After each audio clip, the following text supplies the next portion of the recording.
who are our Christmas movie devotees. All right, who works their way through Christmas movies every year, and whether they're good or bad or cheesy or whatever, it's a bit of a tradition, it's a bit of a routine that you gladly go through. One of my personal favorite Christmas movies is the movie Elf with Will Ferrell. All right, yes, thank you. However, I do think we overexposed my kids to that movie while they were growing up because they're absolutely tired of it and they refuse to watch it again. However, if you don't know who Will Ferrell is, and if you don't know anything about the movie Elf, Will Ferrell is a comedian, and it really is a light-hearted movie and a bit slapstick and silly. All right? But being a comedy movie, it's light and it's there to encourage you. But there are these guys on YouTube, and what they did is they took that movie and they took all the dark bits. All the bits where, there's a bit of a stern face, a bit of a dark mood outside, and they glued just those parts together to create a 2-minute trailer for what looked like a horror movie version of Elf, all from that very same movie. All right, and giving the complete wrong impression as to what the movie is all about. I've seen them do it with Mary Poppins, where they make Mary Poppins look like it's going to be a complete scary movie. And the reason why I bring this up is based on a quote which I've used so often here at Riverside, but it is so timeless for us today, where A.W. Tozer says, what comes into our minds when we think about God is the most important thing about us. And I think for many of us, when we have these impressions about who God is in our mind, it's like those YouTube compilations whereby we take some of our perceived sense of God's maybe darker attributes or his wrath or whatever the case might be, and we only glue those parts of the story, we only glue those parts of the Bible together, and we actually get a wrong impression of who God is. And it's easy for me to say to you now today, you're sitting in church, and I say, well, what comes to mind when you think about God? And I don't know if you're wired like I am, but I just know how to give the right answers. I know how to give the Sunday school answers. But what about tomorrow morning when you wake up and it's not a good day? What comes into your mind when you think about God? What happens on Tuesday morning when you wake up to some bad news? Because those are the real moments where our heart's a little bit exposed. What comes into our mind when we think about God? And as we head into this Christmas season, I really hope, Craig last week spoke about the fact that God is with us. Today I want to speak about the fact that God is for us. And I really hope that whatever caricatures you have of God in your mind, that something illuminates your heart and your mind this morning, so that you can walk out from here, and regardless of what happens this afternoon, tomorrow, or the next day, without a shadow of a doubt, because of the Christmas story, that God is for you. So there is a verse that is one of those verses that is readily quoted and readily finds itself on T-shirts and WhatsApp messages and all the rest, but it is an amazing verse, Romans 8:31, which says this: if God is for us, who can be against us? Now, that's not a very Christmassy sounding verse, but hopefully by the end of today, you will see the relevance. If God is for us, who can be against us? But I left out the first part of the verse. It actually starts off like this: what then shall we say in response to these things? You see, I'm reading from Romans chapter 8. Paul has been writing 8 dense, beautiful, wonderful chapters of who God is, our need for his grace and his goodness and his love, how God responds to the human condition, regardless of who we are and where we are born, that how God responds to us through Jesus Christ is just a work of his saving grace, a work of his love and a work of his power, how his Spirit is given to us. And so Paul is saying, if we look at these chapters, if we look at the pages of history and human failure, if we look at our own hearts and our own failure, our need for God, and if we look at how he has responded to us in Jesus Christ, then we can say, what shall we say in response to these things? And Paul is assuming that our only response is, wow, God is for us. When we recognize our need for Him, when we recognize how God responds to our condition in Jesus Christ, with love and grace and forgiveness and the truth of the gospel and the giving of His presence, His Holy Spirit. When we apprehend that, our only conclusion can only be, God is for us. God is for us. Now, as we head towards how we apply this to our Christmas season, usually when we think about Christmas, we usually think about Christmas in really kind of nostalgic, sentimental tones, right? Nice Christmas cards, even the inverted commas Christmas, Christian Christmas cards, usually a bunch of kind of, happy sheep and happy angels and a happy mother and a happy father and, this Bethlehem scene and angels and stars and, makes us feel warm and fuzzy inside. And that's usually what we are after in terms of Christmas feels, right? But I think sometimes we miss a darker, deeper perspective of what Christmas is all about. And I want to highlight maybe a part of the Christmas story that we don't often look at. A part of the Christmas story that shows how God is for us, but also shows what God had to persevere through. The mission that God is on. And when I say mission, it's not just that God had great purpose, which He does, but there is a war going on, and the Christmas story finds itself in the middle of God's mission, in the middle of a battle, in the middle of a war, in the middle of opposition. And that doesn't sit well with our Christmas sentimental feelings. And we don't see the side of Christmas on our Christmas cards, but as we work through this morning, I'm hoping that your conclusion will be, wow. My only response to that can be that God is for us. Revelation chapter 12 describes Christmas in these terms like a war zone from Lord of the Rings movies. And I'm just going to read a few verses from there. It says this: a great sign appeared in heaven, a woman clothed with the sun, with the moon under her feet and a crown of 12 stars on her head. She was pregnant and cried out in pain as she was about to give birth. And then another sign appeared in heaven, an enormous red dragon with 7 heads and 10 horns and 7 crowns on its heads. Its tail swept a third of the stars out of the sky and flung them to the earth. The dragon stood in front of the woman who was about to give birth so that it might devour her child the moment he was born. She gave birth to a son, a male child, who will rule all the nations with an iron scepter, which is a quote from Psalm 2, looking forward to the coming of Jesus Christ. So the scene here, we've got this vivid kind of Lord of the Rings imagery of this woman giving birth, and there is this dragon ready to devour this child that comes out of her. When last did you get a Christmas card of a dragon ready to eat a baby boy? Right? Maybe there's a bit of a market for that in the Christmas world.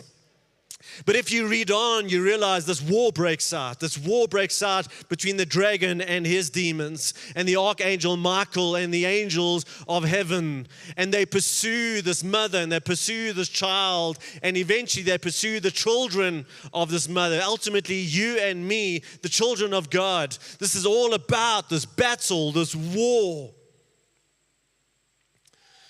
And so as we look at some of the aspects of the dark side of Christmas, the challenging side of Christmas, even moments in the Christmas story where it almost seemed as if the dragon was going to win. I want to highlight a number of these. And if this sounds pretty dark, I promise you the sermon will eventually work its way where you start to see the light at the end of the tunnel. So firstly, we've got this moment, and again, we've got to get past our cliches of the Christmas story in our mind. But the first part that I want to highlight this morning is the simple fact that Mary was not married at the time that she became pregnant with Jesus. Now, we live in a world where that is pretty commonplace, if not expected. In certain circles, that might come with a little bit of shame. And the deep, dark truth of that is if you don't want the baby, there's ways to kind of sort it out. But in the conservative time that Mary was living, She's probably a teenager at the age of 13 to 16 years old. One day she rocks up and people start noticing that the belly is not from too many Big Macs. And eventually people start realizing what's going on. Now, yes, the people of that time, they didn't have those birth videos that we've seen where we see the fetus grow in the womb and we see how at a cellular level the baby is born and the baby grows in the womb. They didn't know those kinds of details, but they still knew where babies came from. And in this conservative society, Mary would have been ostracized and shamed, even to the point, according to the Old Testament law, of possibly being stoned to death. You only need to go to some of these conservative cultures today in the Middle East to see how this would have played itself out at the time. And now everyone's got to try and understand what's going on here. And Mary's trying to explain to her family and the community, but this is what's going on. And of course, try and get Joseph to understand what's going on. I mean, at one point, I'm sure Joseph is looking at this belly going, what's happened here? No, it was God.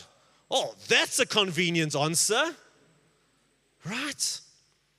Now, by God's grace, God reveals the truth of the story to Joseph as well. And Joseph is faced with a decision and he chooses to trust God, knowing that very few people are going to believe them, knowing that Mary is going to face such shame, such dishonor.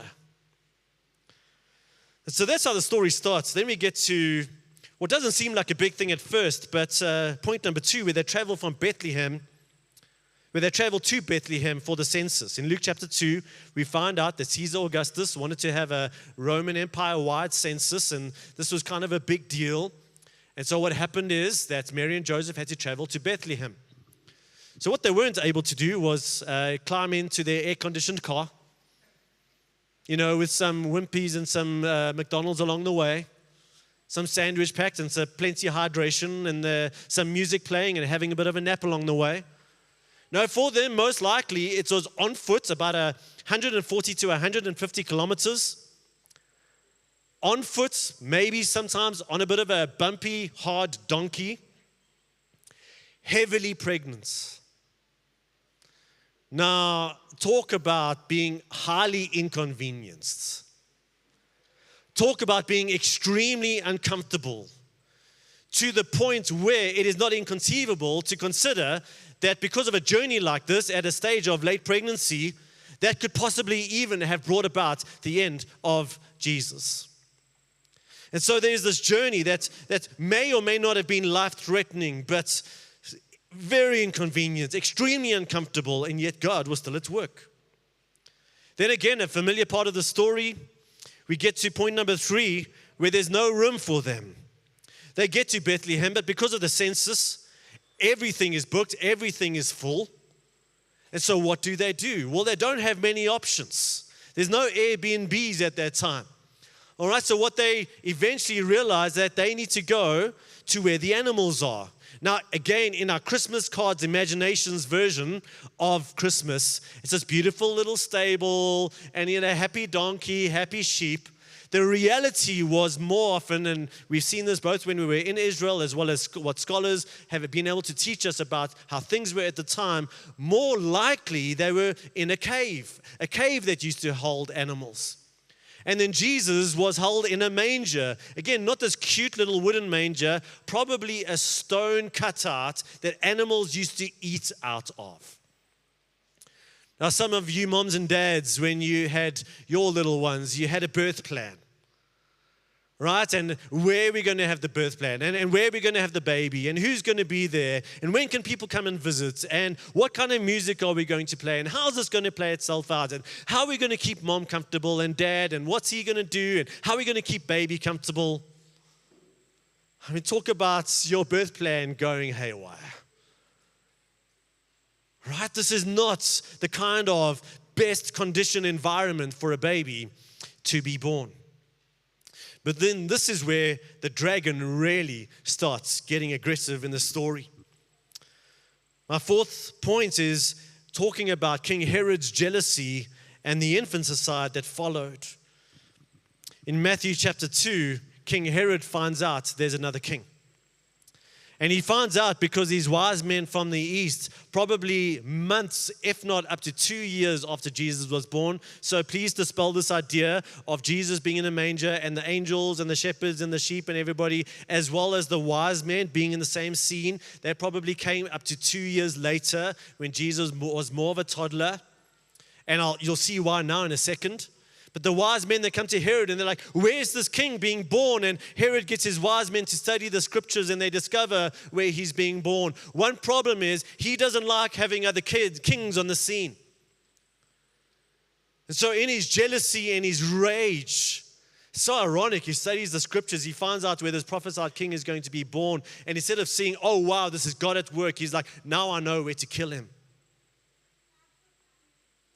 And so he organizes that every child in that area under 2 years, every male child was going to be killed. Now, most of us know that part of the story, but you just read on.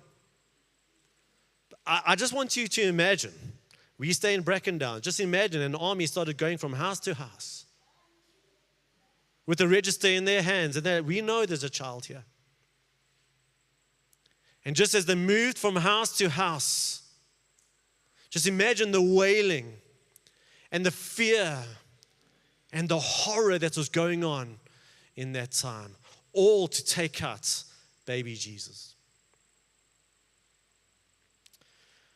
Then we get point number 5. As a result of this, and also because the angel warns Mary and Joseph in a dream, they go in ahead and they flee to Egypt. And again, we know that part of the story, but we don't really think about it. I mean, they've gone from less than ideal birth conditions after traveling for 150 kilometers in the Middle East sun. All right, just Jesus being born in a manger, this mad king that is just so willing to kill all these boys in order to get at Jesus. And now they've got to flee to Egypt. Now, once again, that didn't come with a car filled with clothes and provisions and furniture. This was just almost with the clothes on their back, fleeing to another country. We've got a word for that. Refugees. Now, regardless of what you think about refugees politically, Jesus was a refugee. As his family went to a foreign country. Now, we know that even today, we know how refugees get treated. They don't get the best care. They don't get looked after. The government usually is not having, wide welcoming committees for these refugees. And the same would have been true back then. So here's Jesus' young family going into a foreign country, not probably getting the care that they need, not getting any medical attention that they would have needed. And this was their status for many, many years. We don't know how long this lasted. And just like refugees today, the mortality rate of people is very high, especially 2-year-old little boys. At some point number 6, they are allowed to return to Nazareth. We don't know how long this took, but the angel tells Joseph that Herod has died, and so now you can go back. Can you imagine the relief? Yes, in the back of their mind, they just realize, they've got families in their imagination. So-and-so, well, they lost this many children. And so-and-so from around the corner, they lost this many children. There's been so much grief, but we're so glad to go back home. Just see how everybody's doing and go back to what's familiar. Go back to some familiar faces. Go back to family. Go back to friends. Except an angel comes a second time to Joseph and says, oh, hang on. Listen, Herod's son, is still pretty ticked off about this whole second king thing. So you can't go back home and you need to go to Nazareth and start a new life there. It's like out of the frying pan into the fire. Even when Jesus is dedicated at the temple, Simeon, there's a beautiful story of Simeon prophesying over this long-awaited coming Messiah. And as much as I preached about this last year, as much as it is such a powerful prophecy, it also has this dark side in it. Listen to this. Simeon prophesies, he says, this child is destined to cause the falling and rising of many in Israel and to be a sign that will be spoken against. so that the thoughts of many hearts will be revealed, and a sword will pierce. He's speaking to Mary. A sword will pierce your own soul too. Basically, Jesus and Mary, you're going to experience division. You're going to be the cause of division. You're going to experience opposition. And Mary, your heart is going to be broken in a way that you cannot even begin to imagine. Is that the Christmas story that we're familiar with, right? But through every single one of these points and more, God was at work. God was at work in all of these details. God was on mission, ensuring that His will came to be. And that's just the beginning of Jesus' story, right? Because, yes, there is this dark side of this Christmas story where there's war at every step. There's death, starvation, poverty, grief, relentless opposition. The reality is, statistically, Jesus should never have made it. And the truth is, many baby boys at that time did not make it.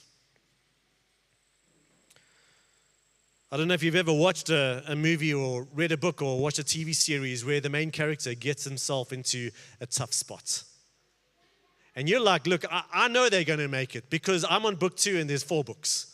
I'm on season 2 and there's like 20 seasons here, right? Or, I know he gets out of the situation because I've seen them get out of similar situations before, and you know it's going to work out, but you're reading the story going, I just don't know how they're going to get out of this pickle.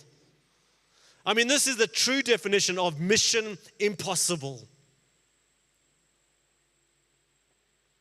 This dragon chasing the woman, doing everything in his power to devour this child and bring an end to the mission of God. But why? Why would God do this? Why would Jesus endure all of these things? Now, there's many answers to that question, but I think one of the biggest answers that I want to focus on is where we started this morning. And that is the reason why God preserved Jesus' life through all of this battle, through all of this war. And the reason why God ultimately won is because where we started, God is for us. God is for us. And if God is for us, who can stand against us? If we answer that question according to the Christmas story, can Herod be against God? Well, he can try. Can Caesar Augustus stand in the way of God? Well, he can try. Can some of these horrible conditions try and bring about the death of Jesus? Well, they can try. But if God is for us, who can be against us? The answer is no one and no thing. Because God is for us. If anything, after hearing this darker side of the battle and the war of the Christmas story, maybe we too can say with Paul, what then shall we say in response to these things? I think we can only have one answer. If God is for us, who can be against us?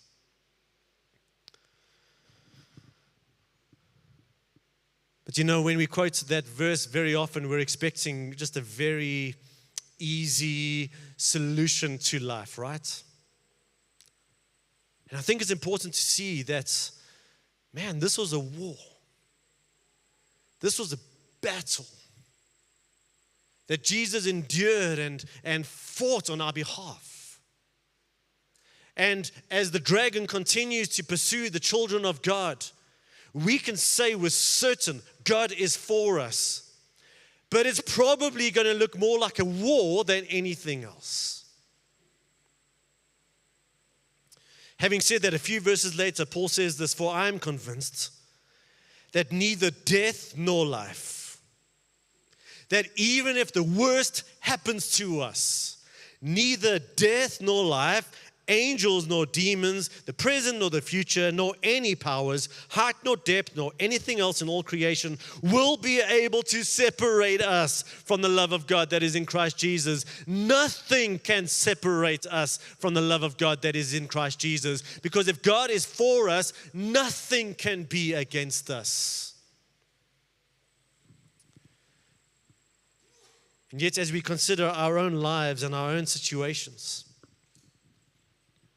and how some of what's going on in our own lives parallels this Christmas story that we looked at. Maybe for some of us, we can identify with this teenage unwed mother. Now, maybe you and I don't get to blame the Holy Spirit, right? But maybe there is some shame we're carrying. Maybe there's a sense of just something's gone down in your marriage or in your family or in your context.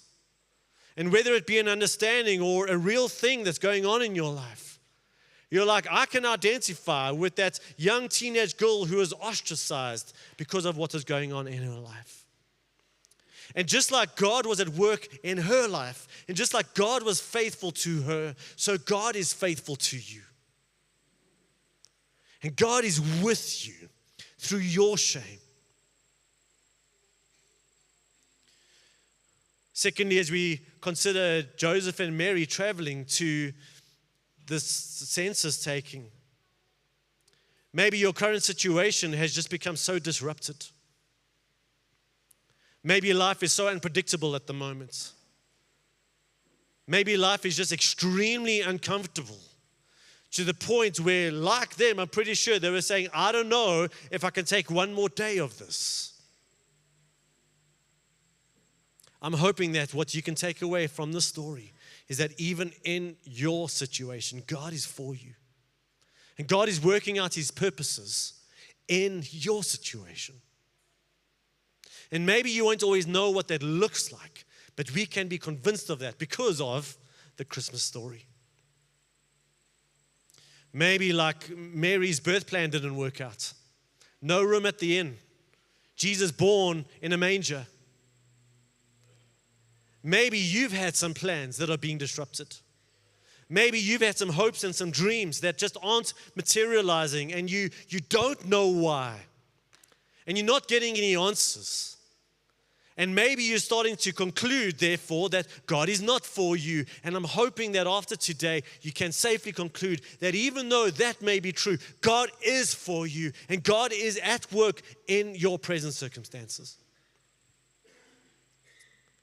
And maybe like the opposition of Herod, maybe some of you are identifying with that, and there is some serious opposition that you're facing. There are some people out there or some circumstances out there that are determined to take you out, whatever that may look like for you. God, where are you? What are you doing? And I hope at the very least that as we see how God was for Mary and Joseph and His son Jesus in the story, that even in this context, God was for them and God is for you. Because who can stand against you if God is for you? As we think about Jesus in Egypt, maybe it feels like you've given up everything. Maybe it feels like you've lost everything. Maybe you've had to leave family behind, familiar faces, familiar places behind. Maybe in many ways, even if you're sitting here or you're watching online later, you're feeling like a refugee, an alien in this world. You're feeling like there's no place called home for you, or home is a far way away. Or just like God was at work in this story, so we can say with certainty that God is at work in your story. So how do you know? Because it is hard to gauge these things from our present circumstances, right? Well, I think we've got two places we can go. Number one is the Christmas story. That as the dragon was chasing Jesus and chasing Mary and doing everything in his power to bring an end to his life, so God is faithful because He is for us. And God sustained them through every single part of that journey. So the Christmas story is one place we can look. The second place we can look is where we're going to go now as a church and go to the communion table. You see, the Christmas story played itself out, and baby Jesus became toddler Jesus, and toddler Jesus became preteen Jesus, and preteen Jesus became teenager Jesus, until eventually at the age of 30, He was launched into full-time ministry. But when we look at the Gospels, there are multiple sides to the Gospels, but one of the clear narratives in the Gospels is how the enemy was still at work doing everything in his power to bring an end to Jesus' ministry. Where demons were literally opposing Jesus. But again, the enemy was working through sometimes some of the religious leaders, some of the Roman leaders to bring an end to the life of Jesus. The enemy was still hot on the heels of Jesus. So we get to the point where Jesus was facing capital punishments, the worst imaginable. And the time did come where he breathed his last. And it did seem as if the dragon had won. But remember that verse that we read? That starts off like this: for I'm convinced that neither death nor life, not even death, could separate us from the love of God. Not even the death of Jesus could separate us from the work of God in Jesus Christ.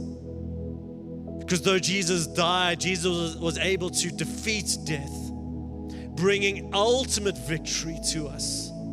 All that opposes us, the work of the enemy, the work of sin, the work of Satan, in that moment, after Jesus having gone through the cross and subsequently through his resurrection, we are able to say with certainty, man, I only have one conclusion from this, that God is at work and God is for us.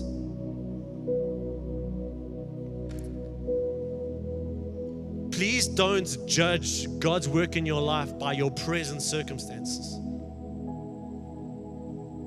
I hope that you're encouraged that regardless of what you're going through, your own dark Christian story, Christmas story, that God is at work, that He is for you. And if He is for you, who can be against you? And so as we come to the table this morning, I want to give you an opportunity to respond, and please don't just go through this, routinely and religiously. Use this as an opportunity of faith. And what I mean by that is, spend some time just dwelling on where you've been struggling to believe that God is for you. Your caricature of God looks more like that Elf movie trailer than the real story of God.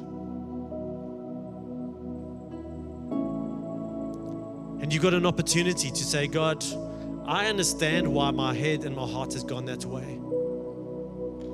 But now as I look at this Christmas story, and yes, the brutal nature of the war and the battle and the enemy, very real. I'm going to choose to believe that you are for me. And if I look at the cross, what should have been and what could have been the darkest moments in human history, God was doing His greatest. And so God, yes, I'm going through a bit of a dark night at the moment, but I choose to believe that you are for me. I hold on to the Christmas story with one hand and the story of the cross and Jesus' resurrection with the other.